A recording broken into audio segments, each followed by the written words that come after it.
Now, the national and county governments are yet to agree on the classification of roads in the country.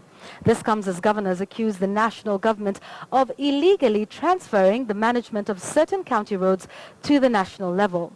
The governors claim this was intended to maintain control of the funds meant for devolved roads. However, the Ministry of Roads and Public Works insists that the reclassification was legal, and a pending roads bill will help to address these challenges.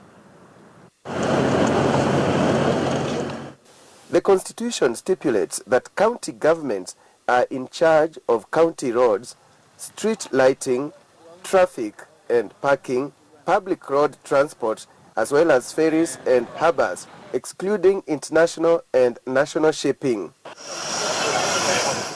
However, the conflict between the national and county governments over the control of roads that initially fell under the Kenya Rural Roads Authority, KERA, and the Kenya Urban Roads Authority, KURA, persists. On the 9th of August 2013, Transition Authority, through Gazette Notice number 137, transferred roads, the roads that are supposed to go to the counties, except the roads that are being managed by Kenya Rural Roads Authority, Kenya Urban Roads Authority.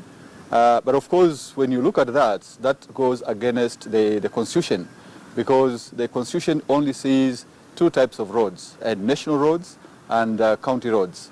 There is no room for KERA, there is no room for KURA as far as the Constitution is concerned. Consequently, 39 out of 47 counties sought the intervention of the Senate. And the Senate, in its report, also agreed with the governors that all the roads, all the county roads should be transferred to be managed by the counties. However, even that did not happen. So we actually went to the High Court, and again the High Court upheld our view. Then we saw the national government having reclassified the roads, because what was supposed to be transferred to the counties is Class D, E, F, and the classified roads, whereas Class A, B, and C is supposed to remain with the national government. But through the reclassification, which again was done unilaterally by the national government, we saw some of the roads that were in Class D being, let me say, promoted to Class C and higher, which means again that they were moving from being under the armpit of county government back to the national government.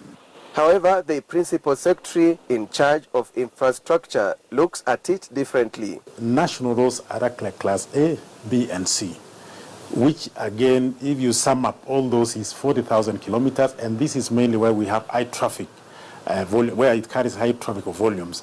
So we are talking Class A, Class B, and C. All these are inter-counties, which are connecting various inter-counties. And then apart from that also, we look at where there is high traffic. But again, these roads continue to be reviewed every now and then to make sure that they meet the functionality which they are intended to. He knows that's not the correct position in law. Once classification is done, the roads are identified, they're marked. If the roads are to be revisited, it has to be in conformity with the Constitution. Right now, county roads remain county roads, the national roads remain national roads. Within our proposed bill, that is roads bill, which is now undergoing discussion in Parliament, as soon as this is approved, we expect to have two authorities. One which is looking at national highways, and then now we have Class C, which we have discussed now. That will be more or less the rural part, which is more or less the one linking the inter-counties. And then all the county roads now, D and E now will fall under county, which again is free. That is, counties can form their own rural authorities in their respective counties to look at those roads. The real battle is about the funds controlled by the authorities, with the governors insisting that there is an overlap of functions. When you talk about transferring a function, you don't just move a function alone. You move the function with the funds associated with it. So in other words, the funds that originally were being assigned to KERA and KURA, all those funds are supposed to come to the county government so that we can manage, we can maintain the roads that have been transferred with it.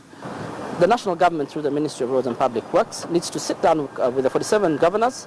They agree, they go back to the classification that had been agreed upon before the intervention by the ministry, to change the classification. This had been agreed upon way back in 2014. That classification should be respected. The gazettement that was undertaken early this year should be revoked, and a new gazettement undertaken by the ministry respecting the respective roles of the two levels of government.